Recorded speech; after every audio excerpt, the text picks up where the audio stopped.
Hello and welcome to 5 Lights Out. I am your host Tom, and today we're going to be discussing the Emilia Romagna Practice Sessions, or mainly Practice 2, because that is where you get better comparisons and you're more likely to know what's going to happen in the race. So, what happened in FP2? You have Leclerc had the quickest time, doing a 1:15.9. Piastri in second, doing a 1:16.0. Tsunoda doing a 1:16.2. Then Hamilton was 1:16.2. Russell 1:16.3. Sainz 1:16.4. Verstappen down, doing a 1:16.4. Perez doing a 1:16.5. Then came Hulkenberg doing a 1:16.8. And then rounding out the top 10, Alonso doing a 1:16.8. Really interesting practice sessions with the Ferrari looking like it was on rails. So good around Imola. That can't be said for Red Bull, especially in the hands of Verstappen, even though he was the quicker of the two. Perez still a tenth off him, which I don't know what that says about Perez when Verstappen is really struggling. Perez can't get close to him. Still, well, I say a tenth is quite close, but in Formula 1 terms, that's a lifetime. So, Ferrari came here with upgraded package. They came with 7 upgrades. I think it was the most upgrades. Every car, this being the first European race, had upgrades to them. But Ferrari were very happy with their FP1 and FP2. Especially Leclerc, who's top of both FP1 and FP2. I think what they need to be careful of now is that they take this and they continue building upon it. And this isn't the flash in the pan. This is now consistent, and they build on it. And they don't try and do anything too silly. They don't try and fix what ain't broke. And as the cars get quicker and build up and get quicker, hopefully they will get quicker. And they're looking in a very strong position. The same can be said for McLaren. Your Piastri in FP2 was right up there.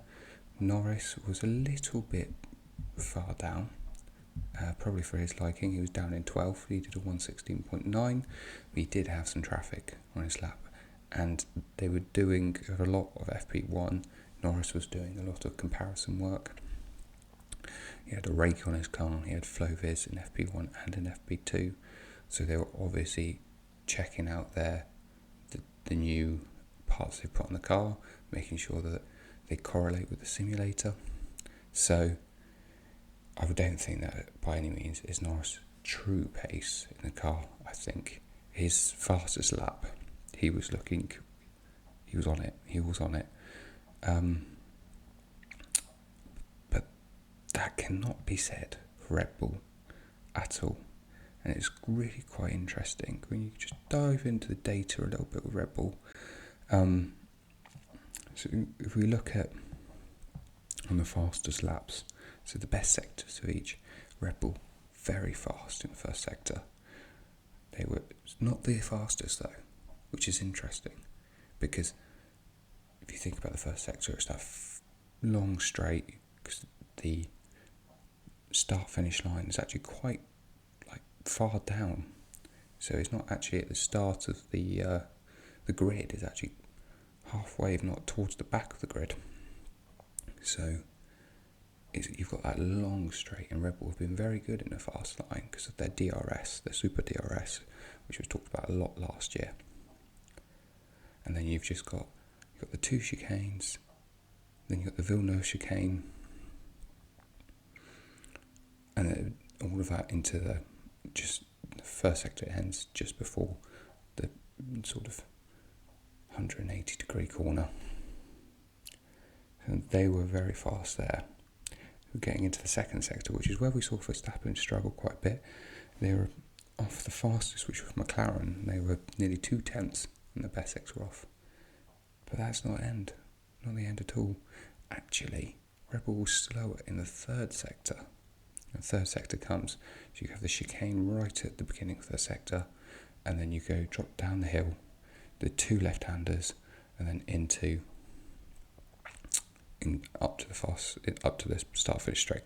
So that's interesting, because we saw a lot of Verstappen getting angry that he couldn't get the front end grip into those sort of the 2 right-handers, and then before going up the hill, he just couldn't, and that's where you saw him make his mistake. He just couldn't seem to turn the car. But actually, what we're seeing is not only that, they're obviously not very good in the chicane, which we did see Max have a bit of oversteer, but we also saw a couple of cars, and I think that was because it was very windy. But I think there are bigger problems for Red Bull than just that second sector. The third sector does show that there is something there. Really interesting is Mercedes have got the fastest third sector out of everyone. And while the Ferrari seems to have quite a good all-round package, very fast in the first sector, a little bit off in the second sector, and again a little, even less though, off in the third sector.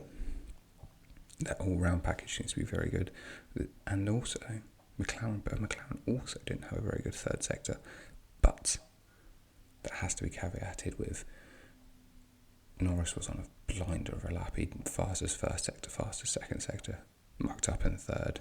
But this is practice, and this is the time to muck up if you're Lando Norris. We've seen him make mistakes in qualifying before. If this could be the mistake he makes for the weekend, it's a good time to make it, because I think there's going to be a story out here in qualifying, because what we did see if we watched practice is that traffic is going to be a problem. You're going to need to get clean air, which is going to be tricky, because when you've got 20 cars out on track at the same time, and Imola, or the Emilia Romagna Grand Prix, it's not the largest circuit, by which I mean it does not have the biggest, it's not the longest track in the world, so, and it's also not the widest, so passing is actually quite tricky. So this makes qualifying even more important. It's not to say you can't pass, because the DRS down the main straight will give you opportunities, but the chicane isn't slow. It's not like it's a very slow, hard braking chicane. It's quite a fast chicane, so you have to make sure you've got the move done. I do think that if Red Bull do not qualify well, I think they may still race well, because they have that DRS, and therefore when they do come to overtake, they're going to be faster on the straight. They're going to be able to get alongside and really make the move stick. Whereas other cars, especially the Mercedes, I think are going to struggle. I think Mercedes, you look at Mercedes in the first sector, they were quite a bit off, and there isn't too much in the first sector. Yes, a couple of chicanes, but Mercedes isn't too bad. I think where Mercedes lack is speed, and that was shown in Miami. They definitely did lack getting the overtakes in. So I think qualifying for Mercedes is probably more important than for Red Bull, because Red Bull I could see making overtakes.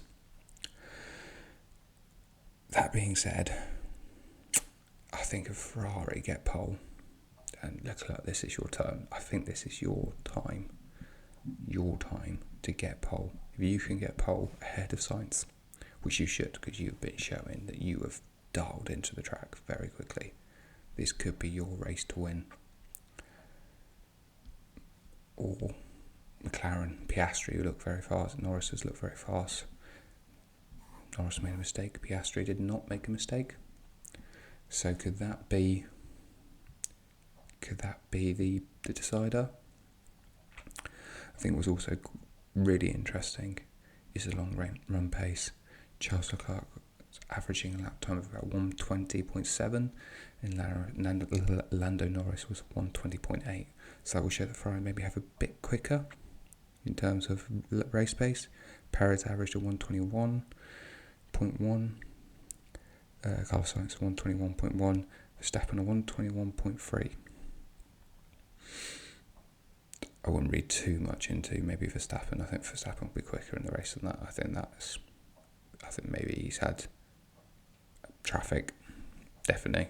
What we saw, if you see the highlights of that, you definitely had traffic with Lewis Hamilton at one point. So I wouldn't read into Verstappen's too much, but maybe it shows that they are still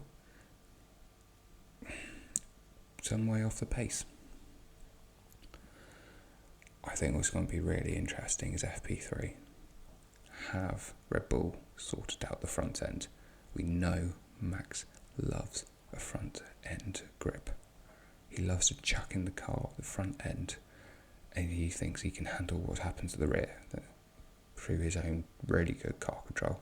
So that will be very interesting. Mercedes did the hard tyre long run pace. So they were averaging a 120.0, both Russell and Hamilton. Oscar Piastri was averaging a 120.6. So again, does that show that there is good pace in the McLaren? I think so. I think it shows that Mercedes are the fourth fastest team, most likely.